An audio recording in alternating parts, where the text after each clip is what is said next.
इस वक्त हम आपको लिए चलेंगे चित्रकूट। मेरे सहयोगी विजेंद्र पांडे दिख रहे हैं। विजेंद्र पांडे, सबसे पहले तो सुप्रभात, और इससे सुंदर प्रभात और क्या होगा जो आप चित्रकूट में हैं, राम की वो नगरी जिसके बारे में तुलसीदास ने स्वयं कहा है कि चित्रकूट के घाट पर तिलक लेत रघुवीर। ऐसे घाट के ऊपर अगर आप वहां विराजमान हैं, आप देख पा रहे हैं, तो ये भी भाग्य का एक बड़ा ही जीवन का अविस्मरणीय क्षण होगा। बताएं आप वहां क्या वातावरण है?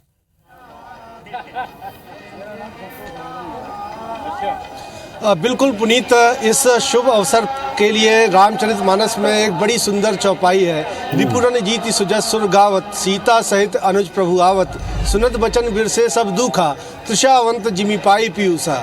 शत्रु को रण में जीतकर प्रभु श्री राम आ रहे हैं और देवता उनका सुंदर यशगान कर रहे हैं। ये वचन सुनते ही भरत सारे दुख भूल गए।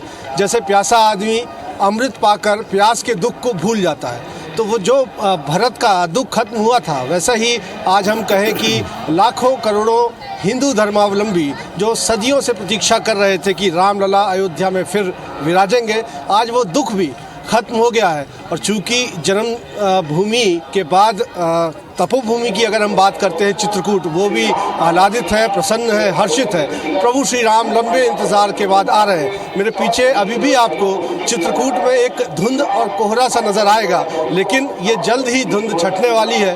प्राण प्रतिष्ठा रामलला की उनकी जन्मभूमि पर होगी और एक नई सुबह, एक नई प्रभात का आगाज जो है वो होने जा रहा है। और जैसा आपने कहा कि अटूट संबंध प्रभु श्री राम का चित्रकूट से रहा है, क्योंकि जब तक वो राजमहल में थे तब तक तो राजकुमार थे, लेकिन जब वो वन में आए, चित्रकूट पहुँचे, तभी वो वनवासी राम हुए, जन जन के राम हुए, मर्यादा पुरुषोत्तम श्री राम हुए। और इसी चित्रकूट के पवित्र मंदाकिनी तट का नज़ारा इस वक्त मैं आपको दिखा रहा हूँ, जो माता अनुसुईया के तपोबल से यहाँ पर प्रकट हुई थी। और इसी रामघाट पर जहाँ मैं इस वक्त खड़ा हुआ हूँ, कहते हैं कि तुलसीदास जी को भगवान श्री राम ने दर्शन दिए थे।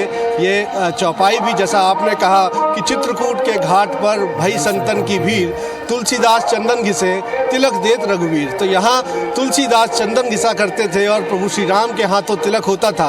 तो आज उसी अपेक्षा में, उसी उत्साह के साथ, आध्यात्मिक ऊर्जा से लबरेज होकर बड़ी संख्या में श्रद्धालुगण जो हैं वो आज पहुँच रहे हैं। तापमान बेहद कम है, 4 से 5 डिग्री का तापमान आज यहाँ मंदाकिनी के तट पर चित्रकूट में है, लेकिन अल सुबह से ही आस्था की डुबकियां यहाँ पर भी लोग लगा रहे हैं। और भगवान राम की तपोभूमि, जहाँ 14 वर्ष में से 11 वर्ष 6 माह 11 दिन का समय प्रभु श्री राम ने व्यतीत किया, वो पूरी नगरी ही राममय है। यहाँ कण कण में राम है, ये प्रकृति के राम है। और यहाँ राम के दर्शन जो है वो कामदगिरी पर्वत पर प्रत्यक्ष होते हैं। कहते हैं कि यहाँ तो प्रभु श्री राम कण कण में विराजे हैं। तो इस राममय माहौल को का आनंद लेने के लिए, इस ऐतिहासिक क्षण के साक्षी बनने के लिए लोग चित्रकूट पहुँच रहे हैं। सब ये जानते हैं कि जन्मभूमि अयोध्या में जिस तरह से आस्था का एक बड़ा मेला है, लेकिन वहाँ सीमित लोग ही अब पहुँच सकते हैं। तो ऐसे में बड़ी संख्या में श्रद्धालु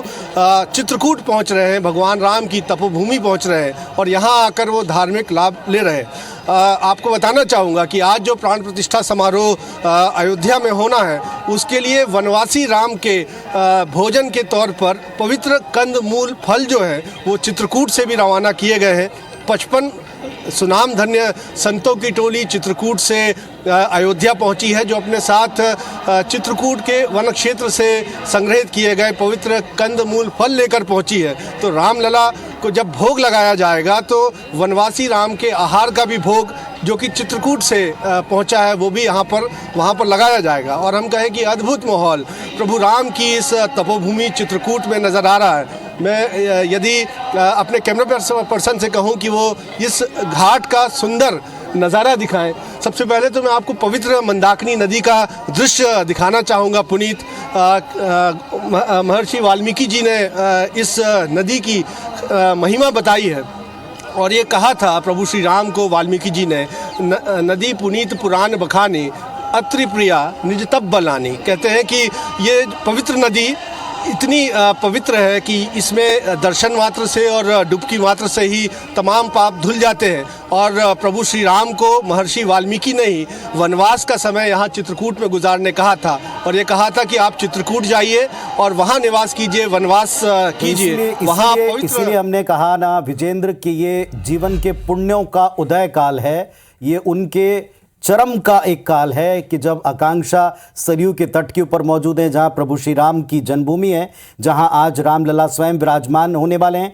दूसरी तरफ आप मां मंदाकिनी के तट के ऊपर मौजूद हैं, जिनकी महिमा, जिनका तट, चित्रकूट का ये घाट, ये एक ऐसा अद्भुत वातावरण है, अलौकिक वातावरण है कि इन सारे स्थानों को हम एक साथ कैमरों की नज़र से, टेक्नोलॉजी से आज अपने तमाम भक्तों तक, राम भक्तों तक पहुंचा रहे हैं। तो आप भी इस आनंद में सराबोर होते रहिए, जुड़े रहिए, देखते रहिए IBS 24।